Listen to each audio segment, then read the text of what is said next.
mapag-aralan ng mga kaso at maghanda para sa susunod na linggo dahil every Wednesday binibigay sa amin yung listahan ng mga testigo at pinag-aaralan namin itong mga testigong ito.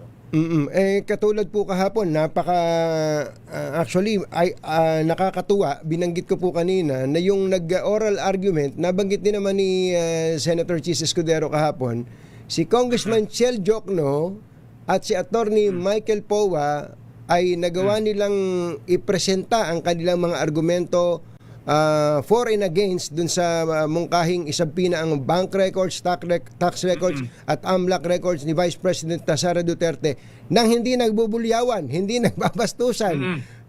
Napansin nyo rin ba yun, SP? Napansin ko at maganda nga no dahil nabigyan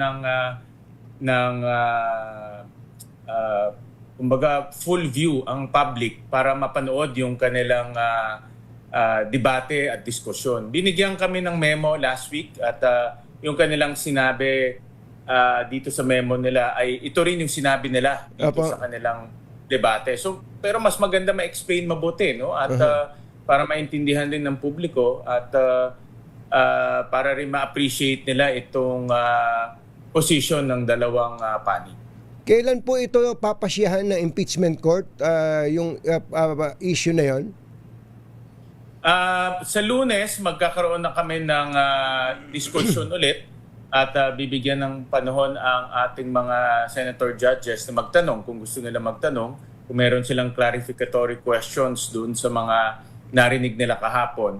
At ang target natin ay magbotohan kung magbobotohan man o mag-agree on Monday. Dahil nung tinitignan ko yung mga isusupina na dokumento, kakailanganin ito ng mahabang panahon dahil unang-una matagal na at pangalawa talagang madetalye yung request ng prosecution. So tingin ko kakailanganin ng mahabang panahon para makompile ng mga bangko, ng AMLAC, pati ng BIR itong mga rini-request na dokumento. Ayun, nasagot na yung susunod ko sanang tanong. Bakit ba kasi kailangan nyo ng desisyonan to?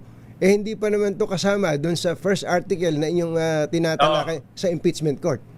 Tama. Magandang tanong yan. Napakagandang tanong yan, Anthony. Dahil kung titignan natin, ang request nila ay from 2007. Yes. No? So, mahabang panahon yan. At rini-request nila, madetalye. Nakita ko yung mga bank accounts, bank records, daily transaction reports.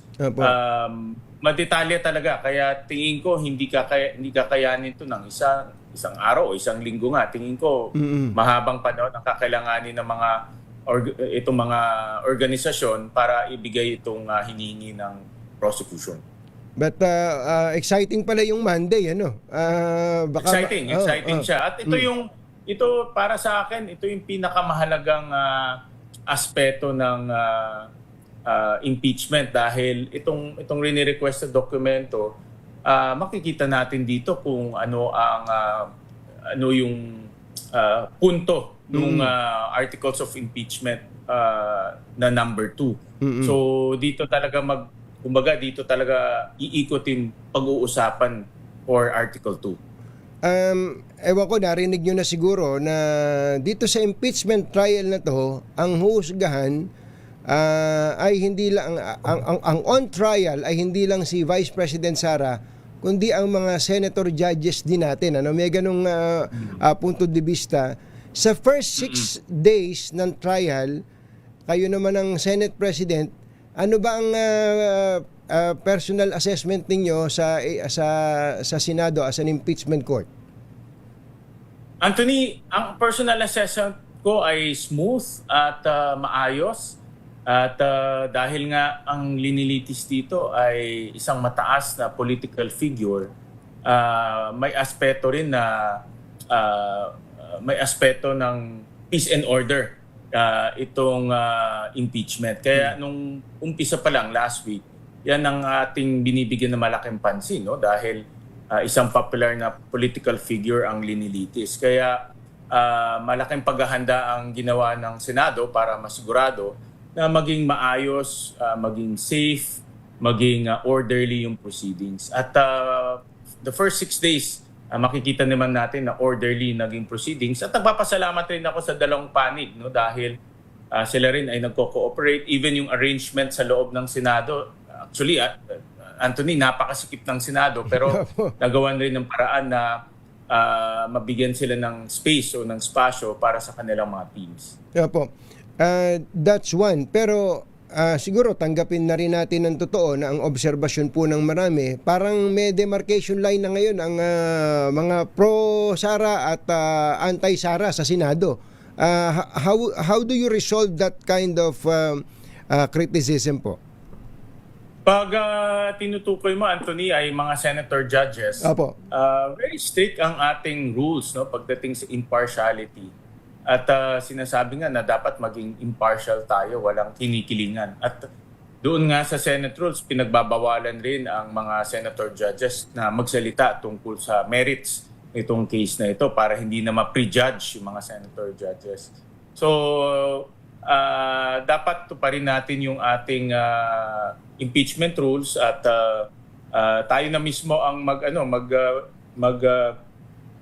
tayo na mismo mag-regulate sa ating mga sarili na maging impartial tayo at wag tayo magbigay ng mga pahiwatig kung magiging sa isip ng tao ay may kinikilingan tayo. Wala namang masama na ang senator judge ay lagi magtanong ng yung tinatawag na clarificatory questions, di ba? Sa kapwa sa defense at saka sa prosecution. Pero siguro tanggapin na rin natin ang totoo na ang tingin tuloy ng tao sa iba parang nag-aabogado to kay VP Sara. Yung iba naman parang yung ibang senador nag-aabogado para sa prosecution. Well, Anthony, hindi natin matatanggal yung nasa isip ng taong bayan, no? Dahil iba-iba talaga yung kanilang interpretasyon pag nagtatanong ng mga senador. Pero maaga pa naman at ito ay, sabi ko nga, Anthony, nung binibilang ko 102 days ang kakailanganin natin, nasa 6 na araw pa lang tayo. No? So, medyo malayo-layo pa. Konti na lang. Malayo-layo pa. Kaya maaga pa para magbigay ng assessment kung ano yung mga pananaw ng tao sa senator judges. Lahat ba ng senador na nakaka-attend, nakapagtanong na? Yeah, halos lahat ay nandoon. No? At halos lahat rin ay nagtatanong at very participative. At even behind the scenes sa caucus, maraming nagtatanong talaga tungkol sa case. So makikita natin very interested, very involved ang ating mga senator judges. Talagang pinag-aaralan nila yung kaso dahil marami kaming caucus rin behind the scenes. At lahat talaga ay very involved dito sa impeachment proceedings. Pagka po ba ang isang senador nag-discuss ng merit of the case outside of the impeachment court, meron ba silang mare-reprimand ba sila o ano ba magiging penalty sa kanila? Sa impeachment rules, walang strict na nakasabi doon dahil ang inaasahan ng Senado ay yung mga senador natin ay magiging maingat sa pagsasalita at susunod sa impeachment rules. So, yun ang aming mga, pakiusap at reminder, paalala sa ating mga senator judges na maging impartial, wag pag-usapan yung merits of the case at sundan yung ating impeachment rules. Senator, last na lang to ha. Sabi nga, mahirap namang hindi pansinin yung elephant in the room. Matagal ko nang gustong itanong sa inyo. Hindi ba nung umpisa pa lang naging issue na yung bakit ba si Senator Chis Escudero ang presiding officer when the sitting Senate President, kayo po yun, although you are not a lawyer, kaya nyo namang mag-traffic dun kaya nyo naman bakit po ba umabot pa sa ganong desisyon? At yung second question, kakambal po nun, hindi nyo ba kayang maging presiding officer? Anthony, nasabi ko ito sa akin na press release na nung pinag-uusapan namin to kasama ibang mga senador, tinitignan ko yung bilang Senate President, tinitignan ko yung kabuuan ng mga activities ng Senado. Tinitignan ko yung kabuuan ng mga dapat tapusin sa Senado. At ngayon, mid-July na. By August, papasok ang budget. Merong LEDAC bills na 50 na hindi pa natatapos. may mga investigations rin na nakapila. Kasama na dyan yung flood control, yung shooting sa Tacloban. Ngayon, mayroong nakahanda rin yung El Nino investigation. So, maraming bagay na sabay-sabay ang nangyayari. Pag makikita natin, ang impeachment, halos kalahating araw ang kinukuha sa Senado. Ang aking inaalala, pagdating ng budget, paano natin matatapos to by end of the year? Pag hindi natin natapos to by end of the year, ang laking epekto to sa ating ekonomiya, lalo na ngayon na bumagal yung ating ekonomiya. Kaya, ang sinadjust ko sa body na mag-designate tayo ng presiding officer para sabay-sabay ay kayang gawin ng Senate President yung mga nakapila na mga gawain tulad ng budget at yung mga iba pang panukalang batas. Especially kapag bumalik na sa sesyon ang Senado. Yes. No? Actually, pinag-usapan namin yan, Anthony. Yan nga isa sa pinakamalaking problema natin. Pag bumalik yung session, nakikita natin ngayon, yung impeachment, umaabot ng 6-7 hours. Ang session, umaabot rin ng 6-7 hours. Yes. Pag mahaba ang diskusyon. So, 12 hours magtatrabaho ang Senado kada araw. So, parang physically, napakahirap. At doon sa pangalawang tanong mo, nakasaad sa ating saligang batas, hindi naman requirement ang abogado.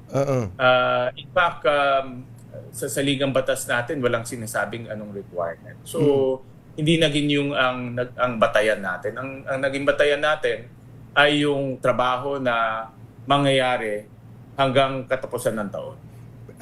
Doon po naman sa pwesto ninyo araw-araw na nandoon po kayo sa tabi ni Senator Chis Escudero, hindi ba kayo nahihirapan doon na nandoon kayo? Alam nyo na, ang dami ng memes dyan, Senator, Senate President. Dami. Ang dami ng memes. Dami nga eh. Nakita ko nga eh. Hindi ba kayo na-offend, nasasaktan doon sa mga yon? And how do you deal with it?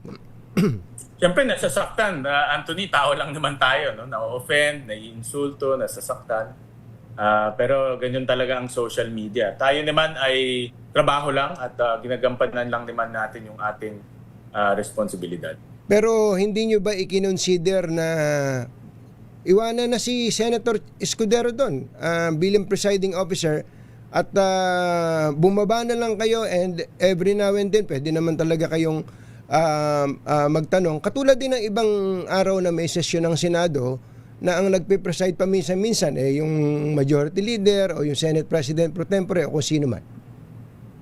Anthony, under our rules, ang Senate President ay nananatiling merong general supervision over the impeachment proceedings.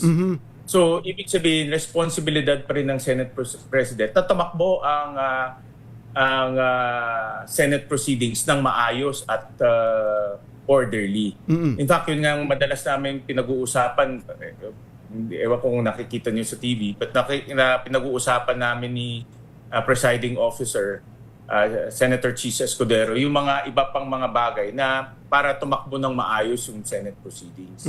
At doon po sa Senate rules natin, may mga powers na naiwan sa Senate President in line with the impeachment proceedings. Bigyan kita ng konkretong halimbawa. Sige pa. Doon sa Senate rules natin, ang Senate President pa rin ang mayroong control over the Sergeant at Arms. Kaya assuming nagkaroon ng gulo sa loob ng impeachment trial or ng plenary, ang Senate President ang mag-uutos sa Sergeant at Arms para ayusin yung gulo. Ganun po. Hindi pwedeng mag-utos yung presiding officer doon sa Sergeant at Arms in the event na magkaroon ng problema dyan sa peace and order? Pag mag-uutos siya, that is in line and in consultation with the Senate President. With the Senate President. Ganyan kasi nakasulat sa ating sa Senate rules natin, sa Senate impeachment rules. Ganun ang nakadesenyo. Kasi nga, pag titignan din natin to sa kabilang banda, diba, nung nag-preside si Chief Justice Davide at si Senator Pimentel ang Senate President, si Senator Pimentel pa rin ang mayroong control over the Sergeant at Arms, hindi si Chief Justice Davide. So ganun ang setup rin. So hanggang sa matapos po ito, ang setup ay nandun kayo sa podium ni Presiding Officer Chis Escudero. Tama. Opo. Okay, isa na lang tanong, pahabol na tanong. Magkano po ba ang ginagasta ng Senado kapag may impeachment trial, kung meron lang kayong maisasagot sa amin, per day? Magandang tanong yan, Anthony. Marami rin akong nakukuha tanong. Walang dagdag gastos, no? Dahil itong impeachment ay tinatrato namin parang plenary session. Okay. So, hindi kami nagdagdag ng tao, hindi nagdagdag ng pagkain, hindi nagdagdag ng other expenses. In fact, yung pagkain tsaka yung other expenses ng prosecution and defense, KKB sila. Sila Ganun. yung nagbabayad ng sarili nila. No? So kung nagdala sila ng printer nila o nagdala sila ng pang-internet nila, sila nagbabayad nun. Binigyan namin sila ng basic pero kung gusto nila magdagdag, sila nagbabayad nun. No? So walang karagdagang gastos on the part of the Senate dahil parang normal na day-to-day function ang ginagawa namin. Opo. Senate President Win Gatchalian, again, maraming salamat.